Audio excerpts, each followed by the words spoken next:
Hello everyone आज video रे आमे गोटे इम्पोर्टाट टॉपिक पर डिस्कशन करने को जाउछंती। आपण माने जानिथिबे गला काली आमर राज्य कैबिनेट रे बहुत बड़ निष्पत्ति गोटे निया जाई अछि आ सेटा कोन हैला ना आपणकर एठी देखि पारुथबे जे भली मो पूरा जोटा ऑफिशियल जो माने कम्युनिकेशन करा जाई छी INPR डिपार्टमेंट रो ओडिशा मुझे ही पढ़ी करके आपण सहित डिस्कसन रे माने करूचे। तो सही अनुसार आपण माने को बुझिला पर निज निजर व्यूज कमेंट रे मेंशन करिवे। अनुसूचित जनजाति अनुसूचित जाति उन्नयन विभाग गणमाध्यम को माननीय मुख्यमंत्री को विवृत्ति ओडिशार मेडिकल इंजीनियरिंग अन्यान्य उच्च शिक्षा प्रजुक्ति विद्या शिक्षा पाठ्यक्रम रे नामलेखा पाई संरक्षण नीति रे आज राज्य कैबिनेट एक गुरुत्वपूर्ण निष्पत्ति ग्रहण करिसंती। एटी मु आपन प्रथम तो कहूची एटा होची आपनकर हायर एजुकेशन रे एडमिशन करिवा पाई देखंतु गोटे देला आपनकर गवर्नमेंट कॉलेज गुडी को जो रहिला सेथिरे एडमिशन जो रहूची एबे सुदा सेटा कहिया गले 20% रिजर्वेशन थिला किंतु एबे सेटा कोन हबो पाखापाखी आपनकर पूरापूरी 50% रिजर्वेशन रहिबो बोली आपण माने एया बुझंतु। तापरे त हमें डिटेल्स बुझिबा जे सरकार एटा कोन पई आनिले तापर आवश्यकता कोन थिला तापरे ए सब जिंस को बुझिबा एतिर पॉजिटिव साइड नेगेटिव साइड ए सब जिंस को हमें डिस्कशन रे जी नबा। देखंतु ए निष्पत्ति द्वारा राज्य रो अनुसूचित जनजाति जोटा पे कहउचंती कोन ST तो ये एथिरे आपनकर 22.5 मीन्स 22.50% अनुसूचित जाति 16.25% एवं सामाजिक और शिक्षागत भावे पछुआ वर्ग छात्र छात्री माने जोटा SCBC बोली आम ओडिशा रे कुआ जाउ अछि सेटा होछि आपनकर 11.25% संरक्षण पाइबे। एटु आपण माने देखि पारुतबे एठी रहिछि आपनकर 22.5 एठी हला आपनकर 16.25 एकु जदि आपण माने कैलकुलेशन करिवे एटु आपण माने जानि परिबे जे एग्जैक्ट होछि एटा केते परसेंटेज होछि। यदि हम कहबा देखंतु 22.5 प्लस होछि आपनकर 16.25 तापरे आपनकर होछि 11. एटा होछि आपनकर 25 ओके। तो ये हूँ टोटाली पूरे सब मिसला 50% ता माने एबे आपणकर जो भी गवर्नमेंट कॉलेज गुड़िक रहिला इंस्टीट्यूट गुड़िक रहिला सेथिरे 50% रहइबो रिजर्वेशन एडमिशन पाई आउ बाकी 50% होछि आपणकर अनरिजर्व रहइबो सेटा आ बाकी 50% सेटा अनरिजर्व रहइबो माने सेटा ओपन सीट रहइबो सेटा ओके। तो ये तो हमें जानि गले आगरु एटा केते परसेंटेज थिला ना आगरु एटा आपनकर टोटाली परे 20% भली थिला 12% प्लस 8% हे के भली एटा 20% SCBC रे नथिला तळे लेखा अछि मिस्टा के पढुची। एही संरक्षण व्यवस्था राज्यर समस्त विश्वविद्यालय सेमानकर अनुबंधित कॉलेज माने एडेड कॉलेज कथा कुआ जाय एफिलिएटेड कॉलेज गुड़िक शिक्षानुष्ठान गुड़िक ITI एवं पॉलिटेक्निक गुड़िक प्रदान करा जाउतबा engineering technology management computer application medicine surgery dental nursing माने एगुड़ी को सब जगह पर एटा लागू हो गला बोली आम कहि परिबा माने ऑलमोस्ट सब। तो एग्रीकल्चर एंड ये सब किछि भी सब्जेक्ट रे आर्किटेक्चर प्लानिंग सिनेमैटिक एंड सब जगह पर लागू होबो बोली कुआ जाई अछि ओके। तो ये तो गला तापरे जिनस को आम एबे खाली देखुछंती जोडा हेइछि तापरे आम लास्ट रे एको आम टिके आगु को बढ़ी के डिस्कशन करबा। यह सहित राज्य सरकार द्वारा समय समय रे विज्ञप्ति प्रकाशित अन्य जे कोनसी पाठ्यक्रम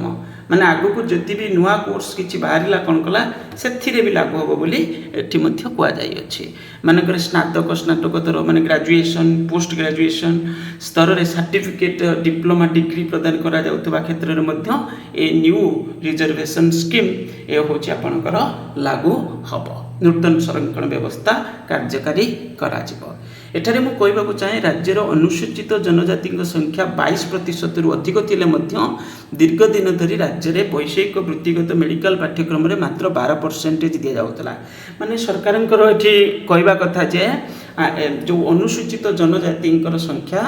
टोटाल पॉपुलेशन रो एटा 22% रु अधिक बोली आमर राज्य रे अछंती माने टोटाल पॉपुलेशन रो माने सरकार ए साइड रु देखि करी कहचंती जो रिजर्वेशन स्कीम आनिबार मुख्यतः कारण होचे या ताको कहवा कथा होचे कोन ना टोटाली पुरे आमर जो पॉपुलेशन रे जो 22% रु अधिक होचंती कोन माने 22% रु अधिक आमर अनुसूचित जनजाति संख्या किंतु सेमानकर जो रिजर्वेशन थिला सेटा मात्र 12% थिला ए कथा सरकार कहउचंती ओके तापरे पुणी कौन कहले ना एबेटा बढ़ी कि आम देखिले 22.5 करा जाइछि माने जो रिजर्वेशन एबे सेटा केते मिलला 22.5 आगु सेटा 12 थिला एबे ताको 22 कर दिया गला ये तो आम जानिले तापरे माने बढ़ी गला तापर सही परि अनुसूचित जाति संख्या सेटा 70% रु अधिक थिले मध्य सेमानकर केते मिलिला सेमान थिला 8% संरक्षण थिला माने टोटाली पुरे 12 + 8 ये दुईटा जाक मिसिकी 20% रिजर्वेशन थिला हायर एजुकेशन रे जो एडमिशन पाई ओके माने मेनली जो किछि जो कोर्स आमे देखुतले से सब जगह रे 20% टोटाली पुरे रिजर्वेशन थिला तो एबे सेटा कोन करा गला ना होची आपनकर एटा एबे बढ़ी कि केते परसेंट करा हिची जो 8% थिला जोटा आपनकर अनुसूचित जनजाति एटा बढ़ी दिया जाइछि केते को ना एटा कर दिया गला 16.25 ओके मीन 16.25 एटा आपनकर एबे करा गला सेही परि सामाजिक और शिक्षागत पछुआ वर्ग जोटा आपनकर एससीबीसी सेटा अगर नथिला तांको दिया गला केते ना होची 11.25 ओके तो यहाँ पछुआ वर्गों सामाजिक न्याय प्रदान और सशक्तिकरण क्षेत्र में यह पार्थक्य समस्या सृष्टि करूला माने सोशल जो इक्वाली इम्बालांस गोटे रोला माने सरकार कहया कथा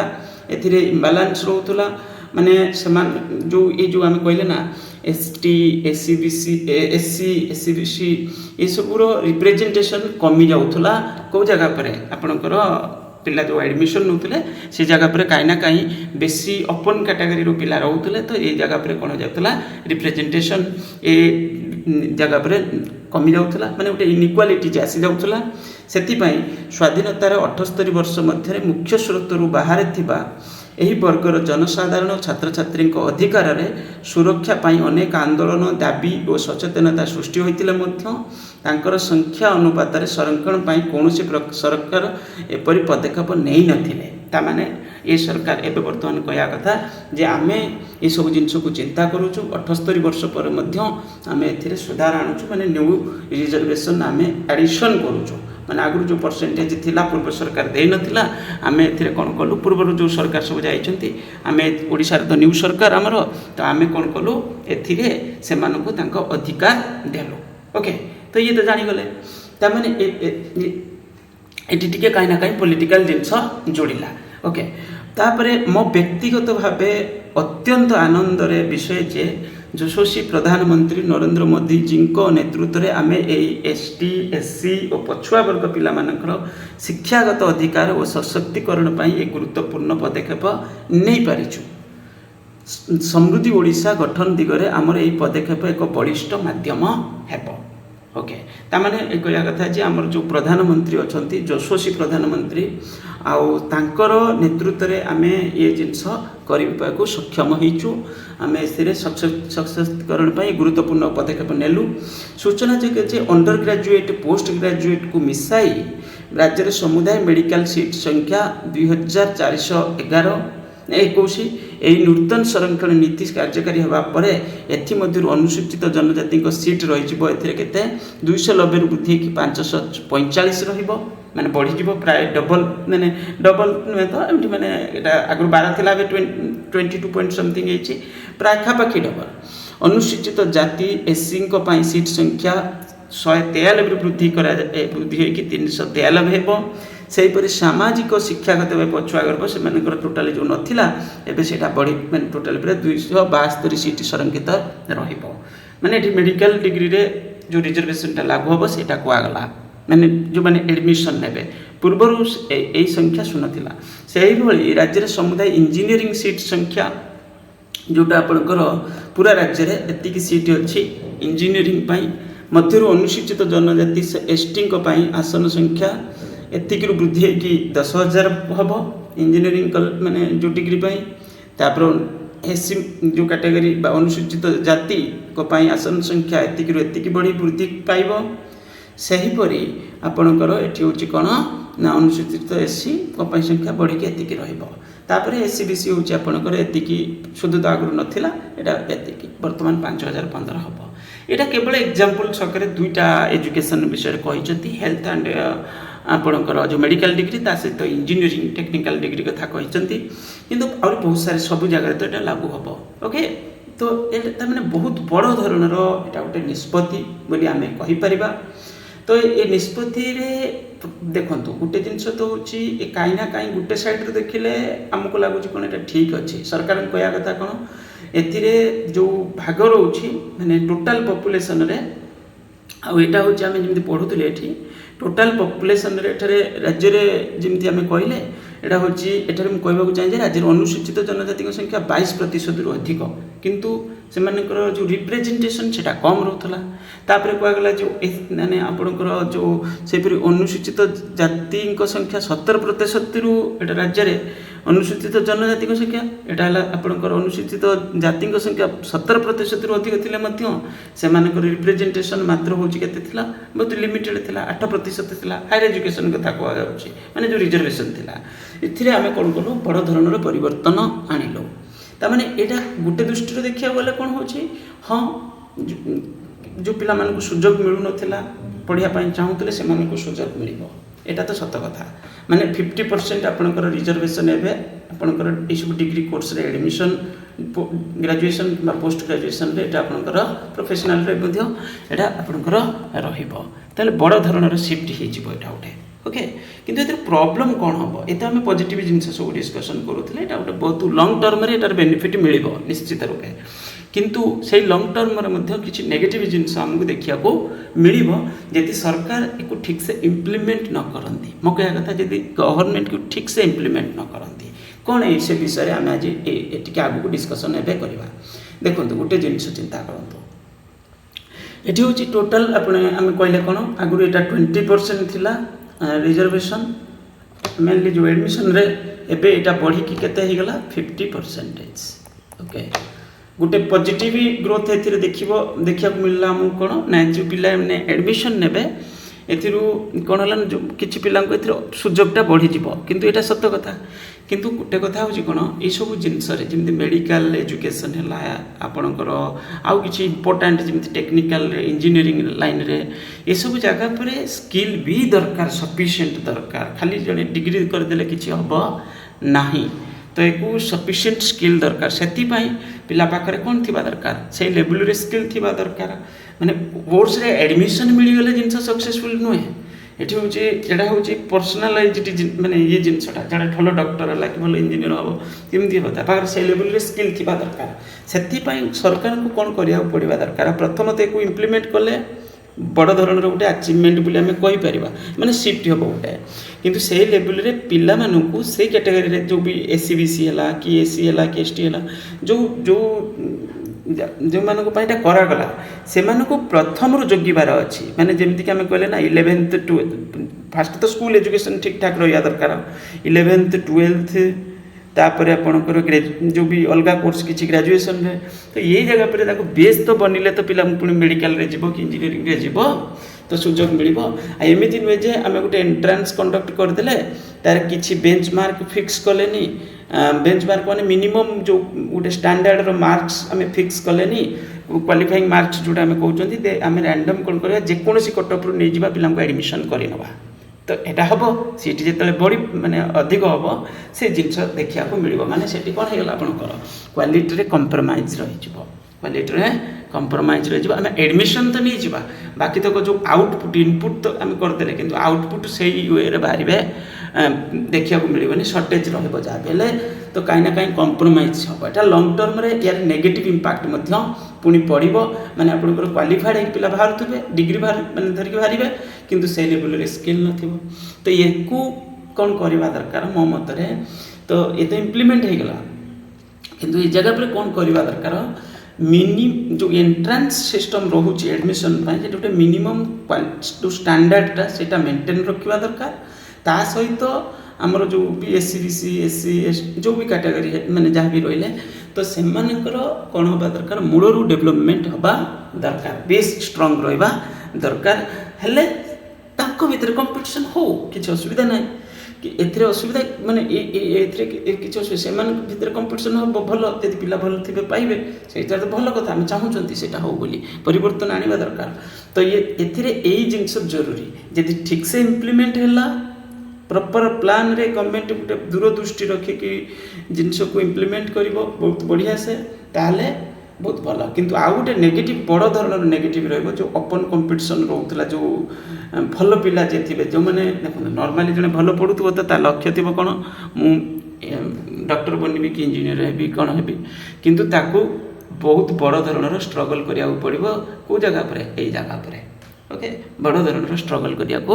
ପଡ଼ିବ ହିଁ ପଡ଼ିବ ଏଇଟା ନ୍ୟାଚୁରାଲ୍ କାରଣ ଏଇଟା ଆପଣଙ୍କର ୱାନ୍ସ ରିଜର୍ଭେସନ୍ ଲାଗୁ ହେଲା ମାନେ ଏଇସବୁ ଜିନିଷ କ'ଣ ହେବ ଏଜୁକେସନ୍ରେ ଆଡ଼ମିସନ୍ରେ ଲାଗୁ ହେଲା ମାନେ ଏଇ ଜିନିଷର ଇମ୍ପାକ୍ଟ ବହୁତ ବଡ଼ ଧରଣର ପଡ଼ିବ ଏଇଟା ନ୍ୟାଚୁରାଲ୍ ଜିନିଷ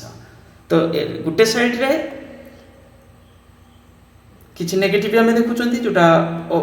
ଆଉ ଅଲଗା ଯେଉଁ ଓପନ୍ 50% ରହିଲା କାରଣ ଏଇଟା ଓପନ୍ ରହିଲା ସବୁ ପିଲାଙ୍କ ପାଇଁ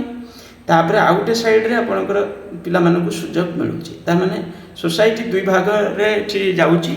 ଦୁଇ ଭାଗ ତ ନୁହେଁ ଆହୁରି ବହୁତ ସାରା ଭାଗ ଆଜିକାଲି ସବୁ ହେଇଗଲାଣି ତ ଏଠି କିନ୍ତୁ ଗୋଟେ ସାଇଡ଼୍ରେ ପଜିଟିଭ୍ ସାଇଡ଼୍ ବୋଲି ଆମେ ଦେଖୁଛନ୍ତି ଓକେ ଗୋଟେ ସାଇଡ଼୍ରେ ପଜିଟିଭ୍ ଓଭରାଲ୍ ଲଙ୍ଗ୍ ଟର୍ମରେ ଯଦି ଏଇ ସାଇଡ଼୍ରୁ ଆମେ ନେଇପାରିବା ଯେଉଁ ରିଜର୍ଭ ସାଇଡ଼୍ରୁ ଏମିତି କଲେ ନା ଆଉ ଗୋଟେ ହେଲା ଆପଣଙ୍କର UR ସାଇଡ଼୍ ଆଉ ଗୋଟେ ହେଲା ଆପଣଙ୍କର ରିଜର୍ଭ ସାଇଡ଼୍ ସେ এটা ଏଜୁକେସନ୍ କଥା ଆମେ କହୁଛନ୍ତି ଏଟା ଜବ୍ କଥା କହୁନାହାନ୍ତି ଏଠି ଏ ଜାଗାରୁ ଯଦି ଆମେ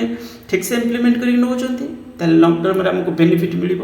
ତାଙ୍କର ସେ ପିଲାମାନଙ୍କର ବେସ୍ ଷ୍ଟ୍ରଙ୍ଗ କରିକି ତାଙ୍କୁ ଆମେ କ'ଣ କରିବା ଦରକାର ଏଣ୍ଟ୍ରାନ୍ସ କରାଇଲେ ଯେମିତି ଯେଉଁ ବି ଏଣ୍ଟ୍ରାନ୍ସ ହେଉଛି ତାପରେ ସେମାନେ ଭଲ ଷ୍ଟାଣ୍ଡାର୍ଡ଼ର ମାର୍କ ରଖିଲେ ସେ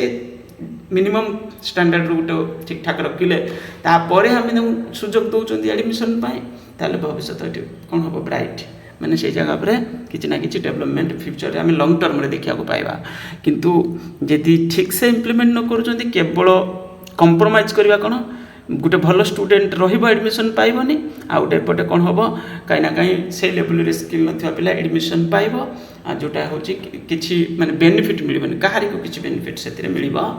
ନାହିଁ ତ ଏଇ ଜିନିଷ ଗଭର୍ଣ୍ଣମେଣ୍ଟକୁ ଆଉ ଗୋଟେ ଜିନିଷ ଏଥିରେ କରିବାର ଅଛି ଏଇଟା ଠିକ୍ସେ ଇମ୍ପ୍ଲିମେଣ୍ଟ କରିକି ପିଲାଙ୍କୁ ସୁଯୋଗ ଦେବା ଦରକାର ପିଲା ଆଗକୁ ବଢ଼ିବା